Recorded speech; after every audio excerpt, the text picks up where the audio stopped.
Hello, welcome to the 31st edition of Drive Through Review. Today I'm going to talk about Lancaster. It's a game from designer Matthias Kramer. I believe it's his second game. His first game was a game called Glenmore, which I happen to love that game. And so I sort of put my feelers out and was looking for any games that might be coming out. I've got a couple of designers that I watch for, so to speak, and saw this game, been waiting for this game, and then lo and behold, it's nominated for the Kenner Spiel des Jahres, whatever it's called, the Kenner des Jahres award, and I didn't win it, but it was nominated, so that's a good thing. Uh, and this game is really kind of right up my alley. It's a Euro game, but it's kind of a hybrid. It's got a lot of war game elements. It's got some worker placement, area control stuff. It's got some sort of auctiony stuff. Not, whoa, don't go running away there. It's not an auction game, but it has a light little pasting of auction in it. It has a little bit of negotiation and voting in of laws, which you don't see, a whole lot really in any games. And that's a nice little sort of break in the action. And there's some crucial laws that'll come up. I really like how that's done. Yeah, without any further to do, let me jump into the mechanics and then I'll share my thoughts. Alright, so let's just do a quick component overview of the game. Alright, the majority of the time you're going to be using these little wooden blocks here that are stickered to take actions and try to take control of certain areas of the boards. You start off with a level 1 and a level 2 knight, but you can actually get more knights and upgrade your knights, and they're kind of nice because you can see the level 3 and level 4 here. They look quite a bit thicker, so that's kind of a nice little feature of the components. The components are really nice in this game, very nice, almost overdone in a way, but you can never overdo it. So the rest of your knights are going to be out in the ocean here, and you can see there I took some of the green ones away and the yellow ones are set there, so when you go to acquire components you'll just pull them out of your little area there. And then you've got your main board here, and you've got the countryside here where you'll be placing in these different counties here and trying to take rewards and do some set collecting out here. And then the other main part of the main board is the conflict area, and this is where France will come and be trying to invade England, and you will have to, in a semi-cooperative way, fight them back and deal with these conflict cards as they come up. So in addition to the main board here, there's a couple other boards in the game. Now I've got, there's two of these boards which are like the bank, and I've just got them all in a big pile over there. But the second thing is there is going to be this law board here. And so I've got, and these are the cards here, you can see I got them on top. So every round you're going to be voting in new laws, and you'll be drawing from a stack of laws there and possibly displacing some of the existing laws and replacing them with new laws from the bottom. I'll go into that in a little bit more detail. The other thing or the last thing that players are going to have is their own personal board here, and this is your own personal castle. You can see here's the sort of the main area of the castle, which you can do some developments on and upgrade throughout the game. And then you've got a sort of a round table seats for nobles and dignitaries and other ne'er-do-wells up there, and you'll be collecting a set of them. And then there's a little spot here to put your knights when they're not out in the countryside. The other thing that you'll get is you'll see this little space here, and you'll get these little stack of these are extensions, and you can see these actually will match each of these spaces here. So you can see this one will give you 2 squires, where that one would give you 2 squires. You actually develop that so that every turn you get this reward for free, and at the end of the game there's some scoring, whoever has the most developed castle. So there's your castle, and everybody's going to get a little shield here, and you basically just put some of your money and squires and things behind here. Everything else is public, but there's just a couple of things that are private. and it gives you a summary of the end game scoring there. Oh, and the last thing you'll get to start the game is a yes token and a no token for the voting, and then you start off with some gold pieces here, some squires, and some voting blocks here, which will increase the power of your vote. So the first phase of the game is the placement of your knights. And so what you're basically going to do is you're going to place your knights in possibly out in the county here, and I'll show that here, or in the conflict, or in your own castle. After you place your knights, you're going to vote on new laws. And then you're going to go through and resolve a whole bunch of stuff. But let's just start with placing a knight in the county spaces. Well, you can see if you go here, you can simply just put a knight here, and let's say the green player wants to put his level 1 knight there. And so he's going to be able to either acquire the reward depicted here, and I've got two other ones up here, or he can take a noble. Now, depending on how many players are in the game, there's going to be a certain amount of nobles. So this is the noble here for letter E. You can see in the back there's the E. So there'll be, let's say there's 2 of these out here. And so he has the choice. He can take a noble, which will be beneficial to the end game scoring, and also for requiring more votes later on. I'll explain that a little bit later. Or he can take this, and what this means is to build one of those extensions I mentioned earlier. One of these dealies where you can upgrade your castle with the extension. And for example, this one here, this one will let you upgrade one of your knights or take a noble, and this one will let you get a new level 1 knight out of your supply and take 2 voting cubes or take a noble. However, you can pay 3 coins there to do both actions. So you can take a noble and do the action. But just because you put a worker or a knight there does not mean somebody else cannot come in and knock you out. And so let's say yellow really wanted this spot, either for the noble or the reward. They could come in and knock the level 1 knight out with a stronger knight. However, there's another way to remove a knight with an equal level knight. And so green could come in here with a level 2, and then he could also commit these squire meeples here to knock out the level 2 knight. And so he could take this spot here back from yellow. Now yellow could come back in later, and he could do his level 2 knight with 3 squires and knock them out. However, when you do that, you lose the squires, period. So if yellow does come back in here with his 3 knights and knocks green out of the way, then green will get his knight back to place again, but he's going to lose those squires. So you got to be careful with that. The other little requirement is you can see there's a strength icon here of 1. In this case, up here is a 3, and here's a 1. And that just denotes that you need at least a knight of that strength to be able to place there, period. So you can never ever place a level 1 or 2 knight, no matter how many squires you had in York here. And at the start of the game, not every one of these counties will be available, and they'll sort of open up and become more available as people upgrade their knights. The second place on the board that you can place a knight is in one of these conflicts here. And so basically you can place it in one of these 3 spots here. Now there's only 3 spots available for players for any one given conflict. To start the game, you're going to draw 2 of these out, and then as the game goes on, these 2 may or may not drop down, and you may fill these in with 2 more new conflicts. So in a 4 and a 5 player game, not everyone's going to get to compete in every single conflict. The breakdown of these conflicts is basically you need 7 strength total combined with all colors of knights. So if yellow was in here, he'd be helping green for the time being to have a total of 4 strength.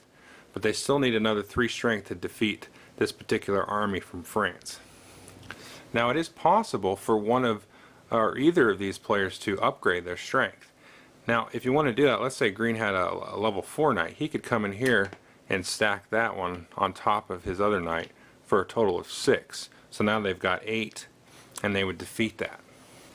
So when you place a knight in here, you get to immediately activate one of these rewards, any of these conflicts. So let's take these back for a minute. So green comes in here at a level 2, and he may say, oh, you know what? I'm going to activate this reward, which is to upgrade a knight. So you'll flip that over, so that's no longer available for the turn. And it's immediate, so I could take that level 2 knight and upgrade it to a level 3 right there on the spot. Or any other knight I may have out on the board or in my reserve. And then level 2, or the yellow 2 could come in here and he could choose this one, maybe to go grab a noble from the countryside, get some coin, get some squires. And then a green may come back here on a later turn and upgrade his knight, and he could use one of these rewards, and then once all these are flipped over, they're no longer available for that turn, and they'll unflip at the end of the turn. Now the other piece of this is, so let's say this was a scenario. Green's got 7 and yellow's got 2, so they got 9, and it's overkill. So the first player who has the most knights out here of strength will get the first reward here of 6 victory points. Excuse me, power points. Second place will get 3rd, and third place will get 1. Now if there's a tie, let's say for argument's sake it was like this and they had 1 somehow magically, then yellow would break the tie because he was on the bottom of this set. So it's sort of a little, it's kind of funny because if you go in there, you know, you're getting your foot in the door, but you probably need a little, you'd like a little bit of help. But then if anybody helps you and they equal you, then, well, they're stealing the big reward there. So that's an interesting aspect of the game. I like that. If, however, let's say it was like this, and neither player wanted to help out, and they basically lost to France.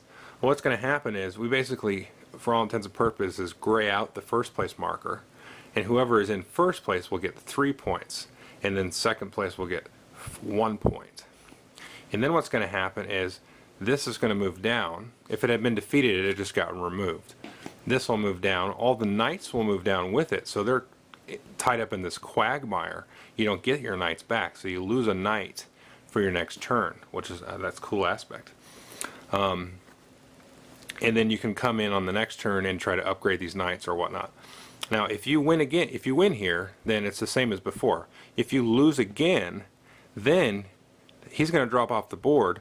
These knights are going to go back out in the ocean in the reserve, and the players have an opportunity to pay 1 gold per level of knight to get them out of ransom, so to speak. So it's a little bit disastrous, but on the other hand, you can kind of milk this for victory points a little bit too.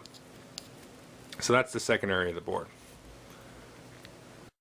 Now the third area you may place a knight is on your own castle here. So this is just easy. It's sort of a default action. You just put any kind of knight you want here in one of these spaces, and then when you resolve everything at the end, you're going to get this reward. So after everybody's done placing knights, you're going to go immediately to the law phase, or parliament. And so at the start of the game, you're going to have the same 3 laws at the start of every game. You can see these have a 0 there at the back of them, and then this one here's got a 1. So the laws are somewhat randomized, but you could go all the way down to 4 there and 5. So they come out in a certain order. You just don't know exactly which order they're going to come out. Because, and it makes sense, because some laws will be pointless at the beginning of the game, and they would likewise be pointless at the end of the game. So what you're going to do is you're going to draw out, these are the laws that are going to start the game, and then we'll draw out 3 more. And these will be drawn out before you even start the game, just so you have an idea of what's coming up. So now, if we voted down all 3 of these laws, because these are the laws you're going to be voting on. These are already in place. They haven't had any effect on gameplay yet. But if you vote on all these and you vote them all down, then immediately after the parliament phase is over, you're going to enact these laws in order from left to right. If, though, let's say you voted this one in, then he's going to slide off to the left, these will slide to the left, and this one will jump up here like so. And then you're going to vote on the next one. And then so maybe you don't vote for that one and you don't vote for that one. So then now you immediately will resolve all of the remaining 3 laws here, And then at the end of this turn, you'll draw these next 3 out, and so you can have some idea what's going to be coming up in the next turn. And you may or may not. You may vote all these out, and then you have these 3 laws again for 2 turns in a row. And these are things like this one, for example. Whoever has the most squires gets a free knight. And if you're tied, then you both get it. This one is, for every 2 counties that you have a knight placed in, you get 3 points, and that's for anybody. And this one is, if you, for every 2 conflicts that you are taking part in, you get a free upgrade to your castle. And so this is a real interesting, fun mechanic. And let me just talk a little bit about the voting. Everybody's going to have a yes vote and a no vote. And so, you know, we allow a little bit of discussion involved because, you know, like, well, hey, you know, Bill's going to get 10 points from this, and, you know, I'm only going to get this and that. It's not going to bog the game down. No, they're pretty straightforward. Everybody's going to have an idea who's going to benefit, who's not. And the thing to keep in mind is these things count as 1 vote. So if they're a 4-player game and 2 voted yes and 2 voted no, it would be a tie, and the law would be passed. If it's a tie, the law is passed. However, players are going to, through different actions in the game, get these voting cubes. So what we did is you basically put down, face down, what you're going to vote for, and then you may have many or none in your hand, and then you hold your hand over, and everybody will flip over their voting tile and then reveal how much backing of votes they had. These all count as 1 vote, these cubes. So you may try to collect these over time and then get a law passed that maybe nobody else in the game wants. You may be outnumbered 3-1, but you may have a whole ton of these and be able to muscle through a law, and that's fun. So once the law phase is over, we'll move right into resolving all of the items on the board, and I'll talk about that now. So you're going to take the board here, and you're going to work down from the top one here, which is letter A, B, C, D, E, all the way through all of these counties and resolve their effect, allowing players to pay 3 coins to get both rewards, or pass on that and just get either the noble or the reward. Once you resolve all of these, I'm not going to get into all the actions, they're pretty straightforward. Then all the players will resolve any knights they may have placed on these areas, and let's say they have this extension here, any extensions will just happen for free. So you'll get this reward every single time. Once you resolve all the castle rewards, then you're going to go and resolve all the conflicts, and then, you know, move the cards as you see fit based on the outcome of the battles. And then the turn will be over, and then we'll go into the next round. Now there's 5 rounds, and the draw deck here for the conflicts as well as the draw deck for the laws are perfectly stacked so that you will get through all of those at the end of 5 turns. One of the county positions I wanted to highlight specifically was this last spot, the I spot. In addition to either taking a noble or the reward or paying 3 coins for both, you can take the start player marker, which is this gigantic chunk of wood with a nice little sticker on it of Henry V, probably the greatest start player marker in the history of mankind. And not only do you get to take it, but you get to give it to anybody you so choose. Because going first isn't always the best thing to do in this game. You can go last. But your desire to hold on to this block of cheese may be your downfall if you choose not to give it up and go last for that turn. I'm just saying. At the end of the game, you will have a little bit of endgame scoring. So we can see whoever has the most total strength of knights. You basically take all your knights, add all the numbers. Whoever has the most gets 8 points. Second most gets 4. Squires, additional squires will break that tie. If they're still a tie, then you'll add them together and divide up by whoever's tied. Whoever has the most developed castle will get 8 and then 4 for second, and the tiebreaker for that is gold. And then the nobles will score you a maximum of 36. So let me show you the castle board again. See if you guys can see that. Yep. So as you get nobles, you're going to be placing them in these slots here, and you can see this basically just tells you how many points you get for the amount of nobles you've collected.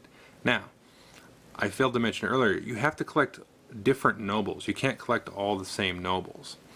And there's going to be less nobles for each of the different counties out there than there are players in the game. So you're going to miss out on some. And as you can see, 36 points at the end of the game, yeah, that's pretty good. And the other thing I forgot to mention actually is when you resolve your castle effects, you're going to get a voting block for each different noble that you have in your little table of seats here. So nobles are not to be ignored at all. All right. I hope you enjoyed the overview. I enjoyed this game. It's right up my alley, like I was saying. It's got some semi-cooperative stuff. It's not really a kind of a co-op thing. It's sort of a mechanic that simulates co-op, and it's sort of like a mechanic that simulates war. Um, but I like that, you know. I like the take on it, and I like the take on the theme. I like how everything fits together. The components are great, like I said before. I don't know if it plays well with two. Each player uses an ally player, and they have these little special pieces for it. It looks like it might be fun, but I think the voting aspect of it would be a little bit wonky, you know, without that third, or fourth, or fifth player. It's got that kind of Games of Thronesy sort of a backstabbing aspect that I like. But everything is really smooth in a game. I think after everybody knows how to play, you can get this done in an hour, 90 minutes, maybe with five. So that's nice, and you know, like I said, it's pleasant to look at, and the theme really integrates with the mechanics, and every part of the game is fun. You know, knocking somebody out of a county is fun. Having that reveal of the vote cubes is fun. Um, you know, you've got a couple of end game scoring things to go for. Most, you know, knights, best upgraded castle, um, most nobles. So there's a lot going on, but without being too bogged down. So anyway, another hit from Matthias. Thank you.